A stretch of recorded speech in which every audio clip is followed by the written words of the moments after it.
Ito lang naman yung kondo kalaki. So, ha? Ito yung kondo ko dito guys.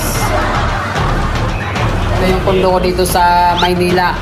So nandito po ako ngayon sa Maynila. Napakita ko sa iyo yung kondo ko para naman makikita nyo. Hello guys, welcome back to our channel Wins World TV. So Errol Spence Jr. natamimi sa pagkikita nila ni former 8 World Division Champion Manny Pacquiao.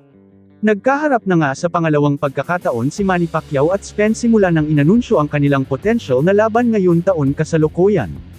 Kitang-kita na talagang may race pito itong si Spence sa ating pambansang kamao Manny Pacquiao, hindi tulad ng mga nakalaban ni Manny Pacquiao na puro trash talk at kawalan ng race pito sa kanya. Ngunit si Spence ay talagang may race pito at natamimi na lang nung makita si Manny Pacquiao. Ganon din si Manny Pacquiao kay Spence dahil kitang-kita din ang kanyang race pito sa batang katunggali. Ayon kay Spence ay isang napakalaking oportunidad na makaharap ang nag-iisang 8 World Division Champion Manny Pacquiao. Kaya nang makatanggap ito ng offer na makatapat si Manny Pacquiao ay hindi na daw ito nagdalawang isip pa, kaya handang-handa daw siya na kumasa sa hamon ni Manny Pacquiao.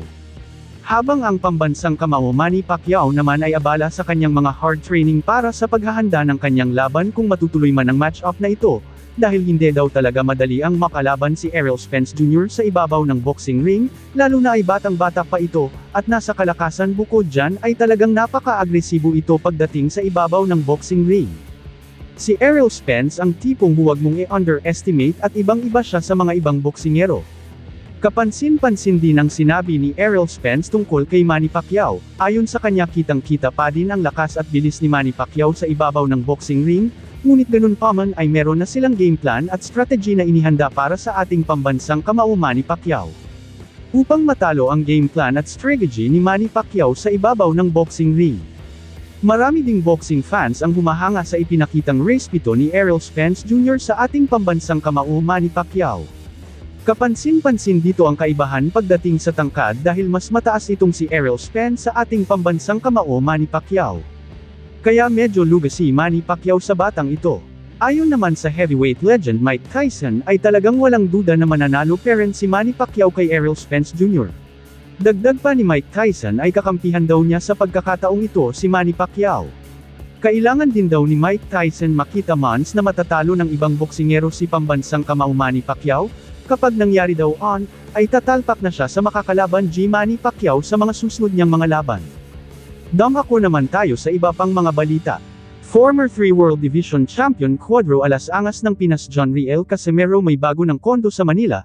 Let's go, samahan natin si Cuadro Alas sa kanyang kondo tour. Yung kondo ko Ito lang naman yung kondo kalaki. So, ha? Ito yung kondo ko dito guys. Ito yung kondo ko dito sa Maynila. So nandito po ako ngayon sa Maynila. Napakita ko sa iyo yung kondo ko para naman. Ito yung kwarto ng kapatid ko, si Sherlyn. Ayan, yan si Sherlyn. Ito yung kwarto niya. Dito, sa kabila. Malaki din to. Ayan, malaki din to. Tapos may CR din. Ayan, CR dyan. CR yan dyan. Tapos ito. Tapos may ano pa siya, may ceiling fan, pero naka-aircon to lahat, aircon. So, pati ka, dami ng mga pagkain niya. Bakit pinakain mo yan? Kay Yuri yan ah. Lamisa, maliit. Inano ko talaga to na ganito lang. Kasi kasya to, yung pamilya mo. Mga Sandusina. Sandusina, ayan. At ito yung kwarto ko guys. Kita ko sa inyo yung kwarto ko ito. Ayan. Ito yung kwarto ko dito. So, ayan. Ito yung kwarto ko. Ayan. So, yun ang kwarto. At saka may CR din. Ayan. Yung CR. So, ayan. CR yan. So, pakita ko yung ano, para malaman nyo na nasa Manila talaga ako. Ayan. Ayan. Ayan o. Oh, see? Ayan. See. Padualas ang sa Pinas. No? Ito yung ano, sa labas. Ito sa labas, to sa labas. Buksan natin. Yun o. Ayun guys, ito yung labas. Parang ano ko, parang tambayan dito sa labas. Ayan o, may nila. Ito TV. Ayun, Midas, China. Ayun. Ito yung baba.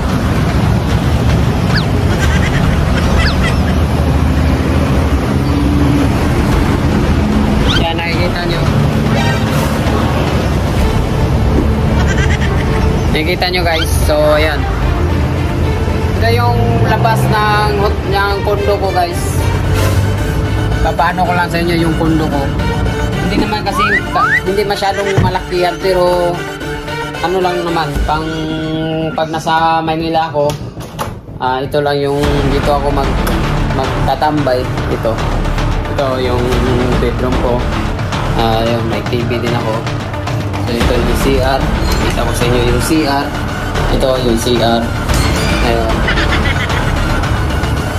So, yan. So dito yung kwarto din nila, ano. So ano masasabi nyo sa bagong kondo ni Quadro Alas angas ng Pinas John Riel Casimero? Just comment down below. Thank you for watching. Salamat sa inyong panunood. This is Winsworld TV. Saying peace, love and good vibes lang tayo lagi, okay, alright.